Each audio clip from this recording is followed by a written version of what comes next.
Carol, Patricia Highsmith.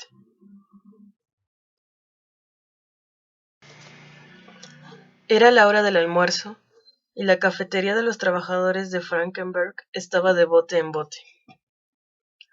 No quedaba ni un sitio libre en las largas mesas, y cada vez llegaba más gente y tenía que esperar detrás de las barandas de madera que había junto a la caja registradora.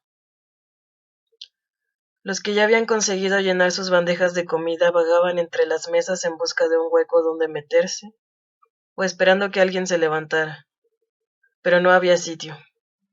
El estrépito de platos, sillas y voces, el arrastrar de pies y el zumbido de los molinillos entre aquellas paredes desnudas, sonaba como el estruendo de una sola y gigantesca máquina.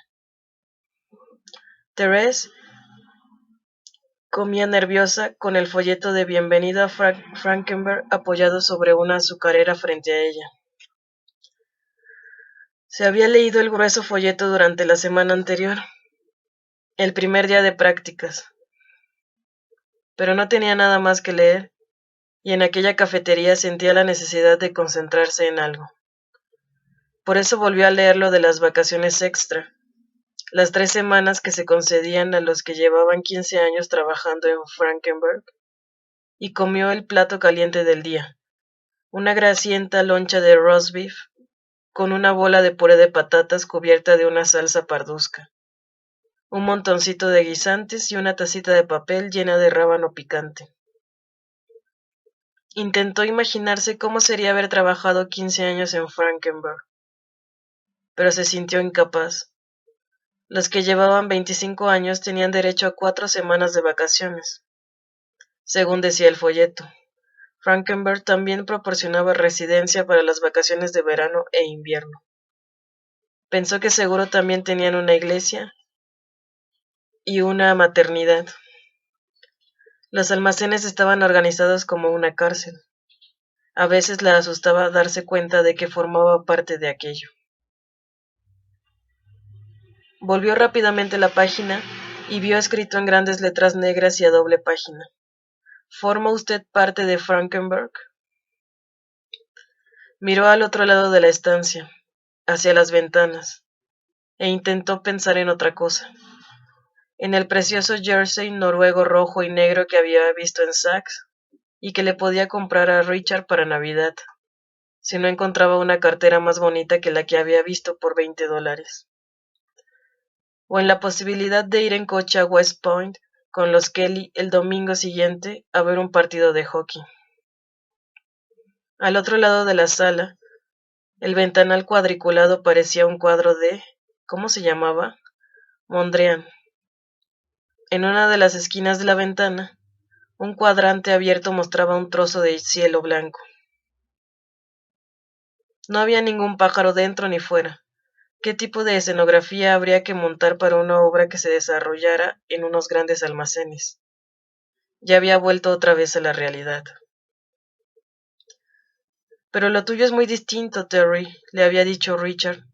Estás convencida de que dentro de una semana estarás fuera y en cambio las demás no. Richard le dijo que el verano siguiente quizá estuviera en Francia. Quizá. Richard quería que ella le acompañara y en realidad no había nada que le impidiera hacerlo. Y Phil McElroy, el amigo de Richard, le había escrito para decirle que el mes siguiente podía conseguirle trabajo con un grupo de teatro. Thérèse todavía no conocía a Phil, pero no confiaba en que le consiguiera trabajo. Llevaba desde septiembre pateándose Nueva York, una y otra vez y vuelta a empezar. No había encontrado nada. ¿Quién iba a darle trabajo en pleno invierno a una aprendiza de escenógrafa en los inicios de su aprendizaje? La idea de ir a Europa con Richard el verano siguiente tampoco parecía muy real. Sentarse con él en las terrazas de los cafés, pasear con él por Arles, descubrir los lugares que había pintado Van Gogh. Richard y ella parándose en las ciudades para pintar. Y en aquellos últimos días, desde que había empezado a trabajar en los grandes almacenes, aún le parecía menos real. Ella sabía muy bien qué era lo que más le molestaba de los almacenes. Era algo que no podía explicarle a Richard.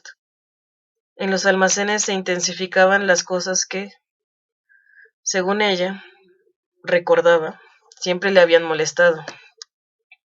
Los actos vacíos, los trábalos sin sentido que parecían alejarla de lo que ella quería hacer o lo que podría haber hecho. Y ahí entraban los complicados procedimientos con los monederos, el registro de abrigos y los horarios que impedían incluso que los empicados pudieran realizar su trabajo en los almacenes en la medida de sus capacidades. La sensación de que todo el mundo estaba incomunicado con los demás y de estar viviendo en un nivel totalmente equivocado, de manera que el sentido, el mensaje, el amor o lo que contuviera cada vida nunca encontraba su expresión verdadera. Le recordaba conversaciones alrededor de mesas o en sofás con gente cuyas palabras parecían revolotear sobre cosas muertas e inmóviles, incapaces de pulsar una sola nota con vida. Y cuando uno intentaba tocar una cuerda viva, lo hacía mirando con la misma expresión convencional de cada día, y sus comentarios eran tan banales que era imposible creer que fuese siquiera un subterfugio. Y la soledad aumentaba con el hecho de que, día tras día, en los almacenes siempre se veían las mismas caras. Unas pocas caras con las que se podía haber hablado, pero con las que nunca se llegaba a hablar o no se podía. No era igual que aquellas caras del autobús, que parecían hablar fugazmente a su paso, que veía una sola vez y luego se desvanecían para siempre. Todas las mañanas, mientras hacía cola en el sótano para fichar, sus ojos saltaban inconscientemente de los empleados habituales a los temporales. Se preguntaba cómo había aterrizado allí. Por supuesto, habla contestado un anuncio, pero eso no servía para justificar el destino. ¿Y qué vendría a continuación en vez del deseado trabajo como escenógrafo? Su vida era una serie de zigzags. A los 19 años estaba llena de ansiedad. Tienes que aprender a confiar en la gente, Therese. Recuérdalo, le había dicho la hermana Alicia. Y muchas veces Therese había intentado hacerle caso. Hermana Alicia, susurró Therese con cuidado, sintiéndose reconfortada por las suaves sílabas. Therese vio que el chico de la limpieza venía en su dirección, así que se enderezó y volvió a coger el tenedor. Todavía recordáis la cara de la hermana Alicia, angulosa y rojiza como una piedra rosada iluminada por el sol, y la aureola azul de su pechera almidonada. La figura huesuda de la hermana Alicia apareciendo por una esquina del salón, o entre las mesas esmaltadas de blanco del refectorio. La hermana Alicia en miles de lugares, con aquellos ojillos azules que la encontraban siempre a ella entre todas las demás chicas, y la miraban de un modo distinto. Therese lo sabía, aunque los finos y rosados labios siguieran siempre igual de firmes. Todavía recordaba a la hermana Alicia en el día de su 8º cumpleaños, dándole sin sonreír los guantes de lana verde envueltos en un papel de seda, ofreciéndolos directamente, sin apenas una palabra. La hermana Alicia diciéndole con los mismos labios firmes que tenía que aprobar aritmética. ¿A quién más le importaba que ella aprobase aritmética? Durante años, Therese había conservado los guantes verdes en el fondo de su armarito metálico del colegio, mucho después de que la hermana Alicia se fuera a California. El papel de seda se había quedado lacio y quebradizo como un trapo viejo, y ella no había llegado a ponerse los guantes. Al final se le quedaron pequeños. Alguien movió la azucarera y el folleto se cayó. Therese miró las manos que tenía enfrente, unas manos de mujer, regordetas y envejecidas, sujetando temblorosas el café, partiendo un panecillo con trémula ansiedad y mojando glotonamente la mitad del mismo en la salsa parduzca del plato, idéntica a la de Therese. Eran unas manos agrietadas, con las arrugas de los nudillos negruzcas, pero la derecha lucía un llamativo anillo de plata de fantasía, con una piedra verde claro y, la izquierda, una alianza de oro. En las uñas había restos de esmalte. Therese vio cómo la mano se llevaba hacia arriba un tenedor cargado de guisantes, y no tuvo que mirar para saber cómo sería la cara. Sería igual que todas las caras de las cincuentonas que trabajaban en Frankenberg, afligidas con una expresión de perenne cansancio y de temor. Los ojos distorsionados tras unas gafas que los agrandaban o empequeñecían. Las mejillas cubiertas de un colorete que no lograba iluminar el tono gris de debajo. Therese se sintió incapaz de mirarla. Eres nueva, ¿verdad? La voz era aguda y clara en medio del estrépito general. Era una voz casi dulce. Sí, dijo Therese levantando la vista. Entonces recordó aquella cara. Era la cara cuyo cansancio se había hecho imaginar todas las demás caras. Era la mujer a la que Therese había visto una tarde, hacia las 6:30, cuando los almacenes estaban vacíos, bajando pesadamente las escaleras de mármol desde el entresuelo, deslizando sus manos por la amplia balaustrada de mármol, intentando aliviar sus encallecidos pies de una pena del peso. Aquel día, Therese pensó, no está enferma ni es una pordiosera, simplemente trabaja aquí. ¿Qué tal te va todo?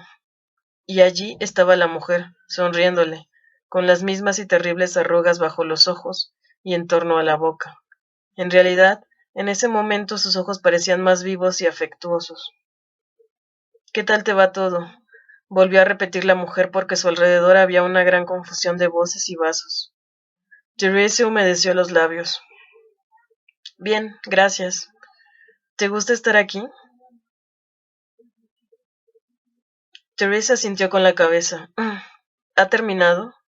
Un hombre joven con delantal blanco agarró el plato de la mujer con ademán imperativo. La mujer hizo un gesto trémulo y desmayado. Atrajo hacia sí el plato de melocotón en almíbar. Los melocotones, como viscosos panecillos anaranjados, resbalaban bajo el canto de la cuchara cada vez que intentaba hacerse con ellos, hasta que al fin logró coger uno y comérselo. Estoy en la tercera planta, en la sección de artículos de punto. Si necesitas algo, dijo la mujer con nerviosa incertidumbre, como intentando pasarle un mensaje antes de que las interrumpieran o separaran. Sube alguna vez a hablar conmigo. Me llamo señora Robichek, señora Ruby Robichek, 544. Muchas gracias, dijo Therese, y de pronto la fealdad de la mujer se desvaneció. Detrás de las gafas, sus ojos castaños y enrojecidos parecían amables e interesados en ella. Therese sintió que el corazón le latía, como si de repente cobrara vida. Miró cómo la mujer se levantaba de la mesa y su corta y gruesa figura se alejaba hasta perderse entre la multitud, que esperaba detrás de la barandilla. Therese no fue a ver a la señora Robichek, pero la buscaba cada mañana cuando los empleados entraban en el edificio hacia las 9:45, y la buscaba en los ascensores y en la cafetería. No volvió a verla, pero era agradable tener a alguien a quien buscar en los almacenes. Hacía que todo fuese muy distinto. Casi todas las mañanas, cuando llegaba a su trabajo en la 7ª planta, Therese se detenía un momento a mirar un tren eléctrico. El tren funcionaba sobre una mesa junto a los ascensores. No era un tren como aquel otro que había al fondo de aquella misma planta, en la sección de juguetes, pero había una especie de furia en sus pequeños pistones que los trenes más grandes no tenían. Recorría aquella pista oval con un aire furioso y frustrado que hechizaba a Therese. Rugía y se precipitaba ciegamente en un túnel de cartón piedra y al salir aullaba. El trenecito siempre estaba en marcha por las mañanas, cuando ella salía del ascensor, y también por las tardes, cuando terminaba su trabajo. Le daba la sensación de que el tren maldecía la mano que lo ponía en marcha cada día. En la sacudida de su morro al describir las curvas, en sus bruscos arranques por los tramos rectos de la vía, ella veía el frenético y fútil propósito de un tiránico maestro. El tren arrastraba 3 coches Pullman, en cuyas ventanillas asomaban diminutas figurillas humanas mostrando sus perfiles inflexibles. Detrás de ellos iba un vagón de carga abierto que llevaba madera auténtica en miniatura, un vagón de carga con carbón de mentira y un vagón de cola que crujía en las curvas y que se colgaba del tren volante como un niño agarrando a la falda de su madre. Era como alguien que hubiera enloquecido en la cárcel, algo muerto que nunca se gastara, como los deliciosos y flexibles zorros del centro del Central Park, que repetían siempre los mismos pasos dando vueltas en sus jaulas. Aquella mañana Therese se apartó rápidamente del tren y se fue a la sección de muñecas, donde trabajaba. A las 9:05, la gran zona cuadrangular que ocupa la sección de juguetes empezaba a cobrar vida. Las telas verdes eran retiradas de los largos mostradores. Los juguetes mecánicos empezaban a lanzar bolas al aire para volverlas a coger. Las barracas de tiro se ponían en marcha y los blancos empezaban a girar. El mostrador de los animales de granja empezaba a graznar, cacarear y rebuznar. Detrás de Therese se iniciaba un cansino ra-ta-ta-ta. Eran los tambores de un gigantesco soldado de hojalata que miraba marcialmente hacia los ascensores tamborileando durante todo el día. El mostrador de manualidades desprendía un olor a arcilla de modelar. Era una reminiscencia de su infancia, el aula de manualidades del colegio. Y también les recordaba a una especie de construcción que había en el terreno del colegio, y que, según se rumoraba, era una tumba auténtica, junto a cuyos barrotes de hierro ella solía pegar la nariz. La señora Hendrickson, la encargada de la sección de muñecas, cogía las muñecas de las estanterías del almacén y las colocaba sentadas, con las piernas extendidas, sobre los mostradores de cristal. Therese saludó a la señorita Martucci, que estaba junto al mostrador, tan concentrada contando los billetes y monedas de su billetero que solo pudo dedicarle a Therese una inclinación un poco más acentuada. Therese contó $28.50 de su propio monedero. Lo anotó en un trozo de papel blanco para el sobre de recibos de ventas y pasó el dinero en bonos de caja a su compartimiento de la caja registradora. En aquel momento los primeros clientes salían de los ascensores, dudando un instante, con la expresión confusa y un tanto sobresaltada que siempre tenía la gente al entrar a la sección de juguetes. Luego recuperaban la marcha a oleadas. ¿Tienes esas muñecas que hacen pipí?, le preguntó una mujer. Me gustaría esta muñeca, pero con un vestido amarillo, dijo otra, atrayendo una muñeca hacia sí. Therese se dio la vuelta y cogió la muñeca de la estantería. La mujer tenía la boca y las mejillas como las de su madre, pensó Therese. Las mejillas ligeramente picadas de viruela bajo un colorete rosa oscuro y separada por unos labios rojos llenos de arrugas verticales. ¿Todas las muñecas que beben y hacen pipí son de este tamaño? No hacía falta utilizar argucias de vendedor. La gente quería comprar una muñeca, cualquier muñeca, para regalarla en Navidad. Era cuestión de agacharse y sacar cajas en busca de una muñeca de ojos castaños en vez de azules. De llamar a la señora Hendrickson para pedirle que abriera con su llave una vitrina de cristal, cosa que ella hacía a regañadientes, como si estuviera convencida de que no quedaba ninguna muñeca como la que le pedían. Había que deslizarse tras el mostrador y depositar una muñeca más en la montaña de cajas del mostrador de envolver. Una montaña que no paraba de crecer y tambalearse, por más que los chicos del almacén vinieran a llevarse los paquetes. Casi ningún niño se acercaba al mostrador. Se suponía que Santa Claus era quien traía las muñecas, un Santa Claus representado por caras frenéticas y ávidas manos. Sin embargo, pensó Therese, debía de haber en ellas algo de buena voluntad, incluso tras aquellas frías y empolvadas caras de las mujeres envueltas en abrigos de visión o de mana, que solían ser las más arrogantes y que compraban presurosas las muñecas más grandes y más caras, muñecas con pelo de verdad y vestido de repuesto. Seguro que había amor en la gente pobre, que esperaba su turno y preguntaba débilmente cuánto costaba tal muñeca. Meneaba la cabeza apesumbrado y se daba la vuelta. $13.50 en una muñeca que solo medía 25 centímetros de altura. Cójala, hubiera querido decirles Therese. La verdad es que es muy cara, pero yo se la regalo.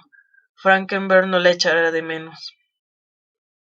Pero las mujeres de los abrigos baratos y los tímidos hombres encogidos bajo sus raídas bufandas se marcharían hacia los ascensores, mirando anhelantes otros mostradores. Si venían a buscar una muñeca, no querían otra cosa. Una muñeca era una clase especial de regalo de Navidad, algo prácticamente vivo, lo más parecido a un bebé. Casi nunca había niños, pero de vez en cuando alguno se acercaba, generalmente una niñita, pocas veces un niño. agarrada firmemente de la mano de su padre o su madre. Therese les enseñaba las muñecas que pensaba que podían gustarles. Era muy paciente. Y por fin, una muñeca producía la metamorfosis en la cara de la niña, la reacción a todo un montaje comercial, y casi siempre la niña se marchaba con aquella muñeca. Una tarde, después del trabajo, Therese vio a la señora Robichek en la cafetería que había al otro lado de la calle. Muchas veces Therese se paraba allí a tomar un café antes de regresar a casa. La señora Robichek estaba al lado del establecimiento, al final de un largo y curvado mostrador, mojando un donut en su tazón de café. Therese se abrió paso hacia ella entre la multitud de chicas, tazones de café y donuts. Al llegar, junto al codo de la señora Robichek, jadeó. «Hola», y se volvió hacia la barra, como si la taza de café fuera su único objetivo.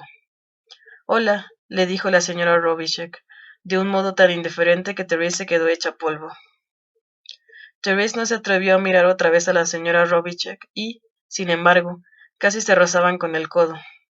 Therese ya estaba a punto de terminar su café cuando la señora Robichek le dijo, aburrida, «Yo voy a coger el metro en Independent. Me pregunto si alguna vez podremos salir de aquí». Tenía una voz triste.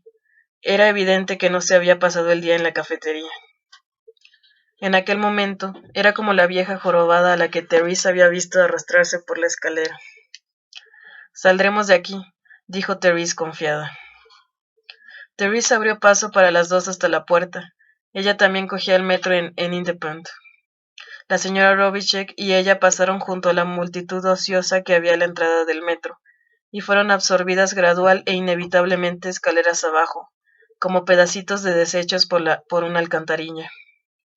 Descubrieron que las dos bajaban en la parada de la avenida Lexington, aunque la señora Robichek vivía en la calle 55, justo al este de la Tercera Avenida. Therese acompañó a la señora Robichek a una charcutería a comprarse algo para cenar.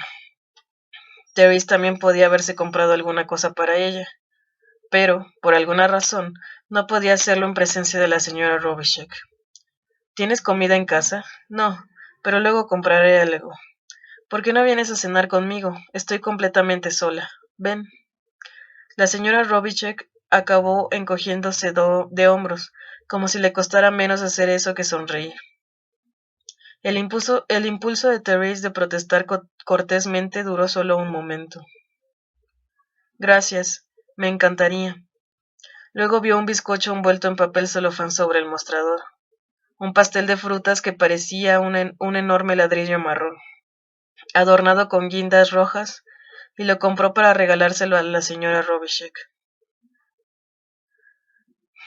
Era un edificio corriente, como el de la casa de Therese, oscuro y sombrío. No había luz permanente en los rellanos, y cuando la señora Robichek encendió la del tercer rellano, Therese vio que la casa no estaba muy limpia. La habitación de la señora Robichek tampoco, y la cama estaba sin hacer. Therese se preguntó si se levantaría tan cansada como cuando se acostaba. Se quedó de pie en medio de la habitación mientras la señora Robichek arrastraba los pies hacia la cocina, con la bolsa de víveres que le había quitado de las manos a Therese. Therese tuvo la sensación de que ahora estaba en casa, donde nadie podía verla. La señora Robichek se permitía mostrarse tan cansada como realmente se sentía. Therese no recordaba cómo había empezado. No recordaba la conversación anterior, cosa que por otro lado tampoco importaba. Lo que sucedió fue que la señora Robichek pasó junto a ella de una forma extraña, como si estuviera en trance, murmurando en vez de hablar, y se echó boca arriba en la cama sin hacer. Fue el continuado murmullo, la débil sonrisa de disculpa y la terrible y chocante fealdad del cuerpo corto y pesado, con el abultado abdomen y la cabeza inclinada a mano de excusa, mirándola todavía cortésmente, lo que la obligó a escucharla. Yo tenía una tienda de ropa en Queens. Ah, una tienda bastante buena, dijo la señora Robichek, y Teresa observó cierto tono de orgullo y escuchó a su pesar, aborreciéndolo. ¿Conoces los vestidos de la B en la cintura y unos botoncitos subiendo hasta arriba? ¿Te acuerdas? Son de hace 4 o 5 años. La señora Robichek extendió sus rígidas manos y las dejó tiesas sobre la cintura. Eran tan pequeñas que no cubrían siquiera la parte delantera de su tronco. Parecía muy vieja la débil luz de la lámpara que le dibujaba sombras bajo los ojos negros. Los llamaban vestidos Caterina, ¿te acuerdas? Los diseñé yo. Salieron de mi tienda de Queens. Eran muy famosos, ya lo creo. La señora Robichek se levantó de la cama y se acercó a un baúl que habla contra la pared. Lo abrió, sin dejar de hablar, y empezó a sacar vestidos hechos de una tela oscura y gruesa, dejándolos caer en el suelo.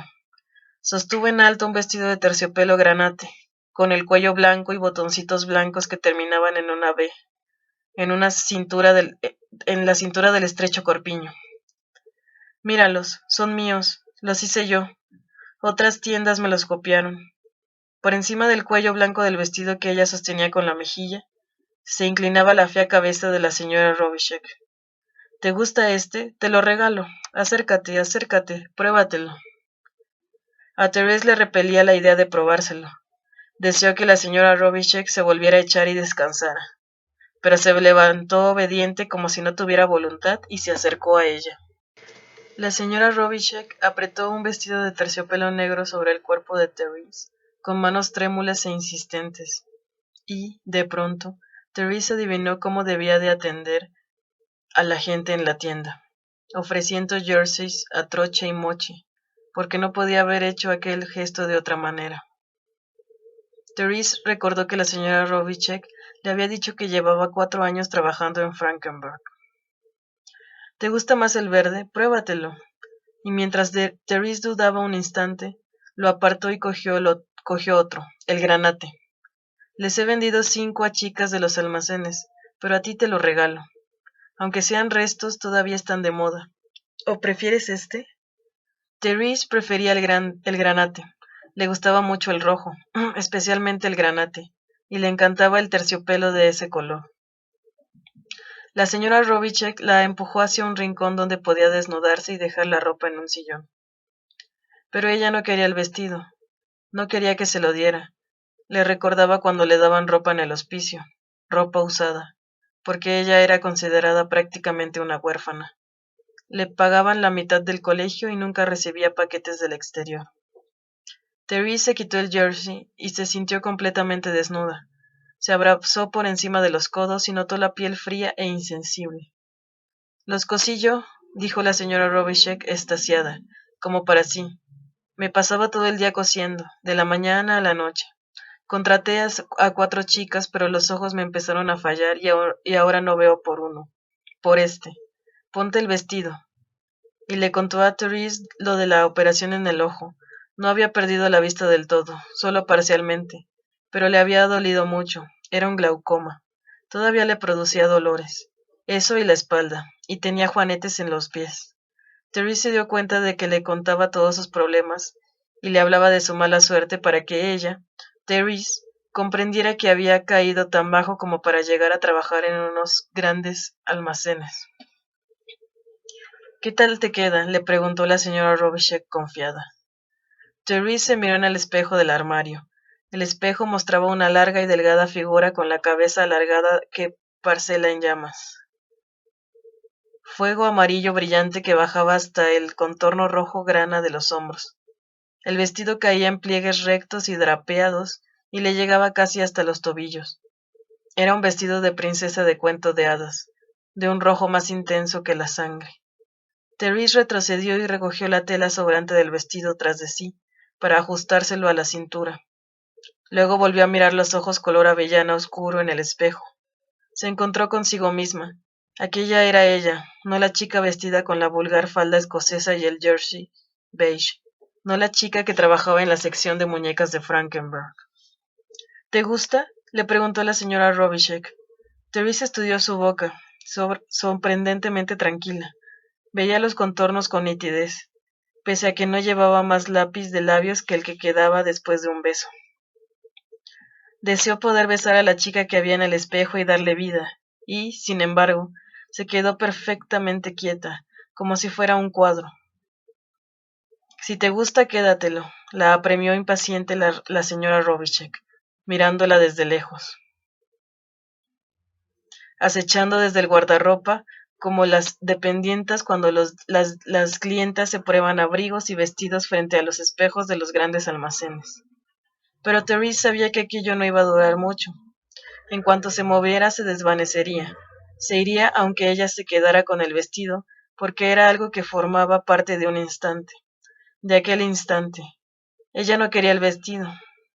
Intentó imaginárselo en el armario de su casa, entre otras prendas, pero no pudo. Empezó a desabrocharse el cuello. ¿Te gusta, verdad? Preguntó la señora Robichek, tan confiada como siempre. Sí, reconoció Therese con firmeza. No pudo desabrocharse el botón de la nuca. La señora Robichek tenía que ayudarla porque ella no podía esperar más. Era como si la estuvieran estrangulando. ¿Qué hacía ella allí? ¿Por qué se había puesto aquel vestido? De pronto, la señora Robichek y su apartamento eran una especie de horrible sueño, y ella acababa de darse cuenta de que estaba soñando. La señora Robichek era el guardián jorobado de la mazmorra, y a ella la habían conducido allí para tentarla. ¿Qué te pasa? ¿Te pincha un alfiler? Therese abrió la boca para hablar, pero su mente estaba demasiado lejos. Su mente estaba en un punto muy distante, en un lejano torbellino que se abría al escenario de la terrible habitación, tenuemente iluminada, donde las dos parecían resistir en una lucha denodada. Y en aquel punto de la vorágine en que se hallaba su mente, la desesperanza era lo que más la aterraba.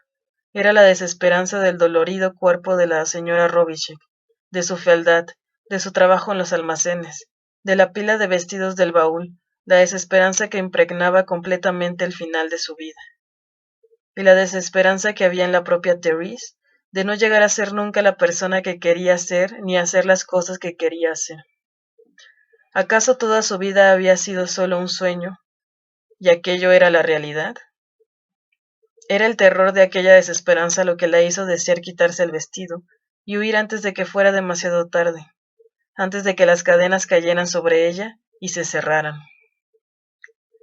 Quizá ya fuese demasiado tarde. Como en una pesadilla, Therese permaneció en la habitación con su ropa interior blanca, temblando, incapaz de moverse. ¿Qué te pasa? ¿Tienes frío? Sí hace calor. Hacía calor. La estufa siseaba. La habitación olía a ajo y a la ranciedad típica de la vejez, a medicinas y al peculiar olor metálico de la propia señora Robichek. Therese quería desplomarse en la butaca donde estaban su jersey y su falda. Quizás si echaba sobre su ropa, pensó, ya no importaría todo aquello. Pero no debía echarse. Si lo hacía estaba perdida. Las cadenas se cerrarían en torno a ella y se fundiría con la jorobada. Therese temblaba violentamente. De pronto había perdido el control.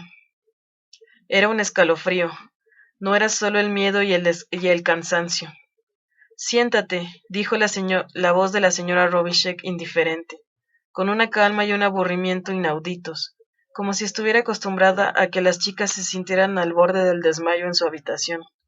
Y también con indiferencia sus toscas manos presionaron los brazos de Therese. Therese luchó contra la idea de sentarse, sabiendo que estaba a punto de sucumbir e incluso que la idea la traía precisamente por eso. Se dejó caer en la butaca.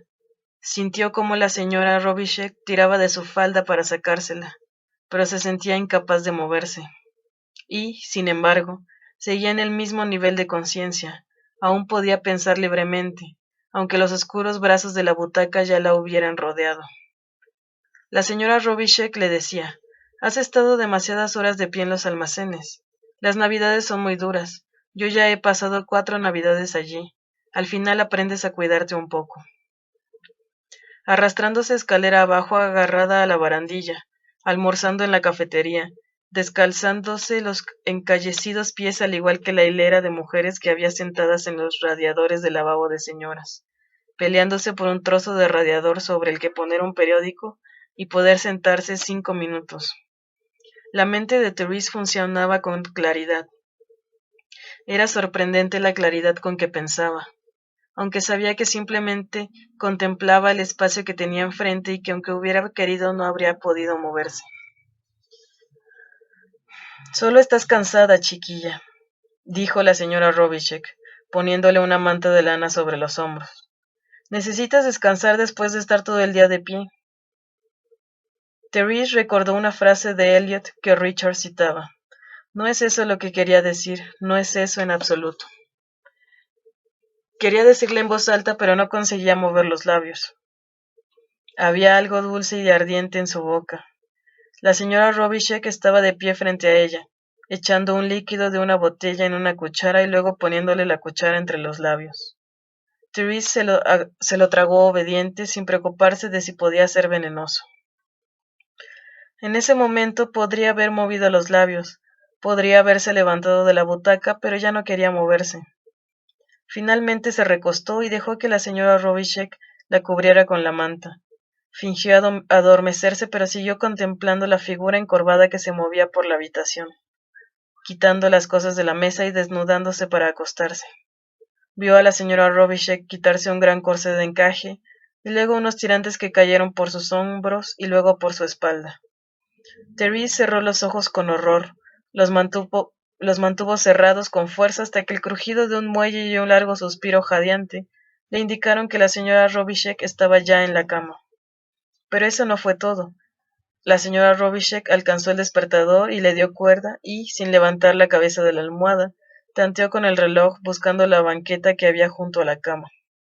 En la penumbra, Therese apenas distinguía sus brazos subiendo y bajando al menos 4 veces hasta que el reloj encontró la silla.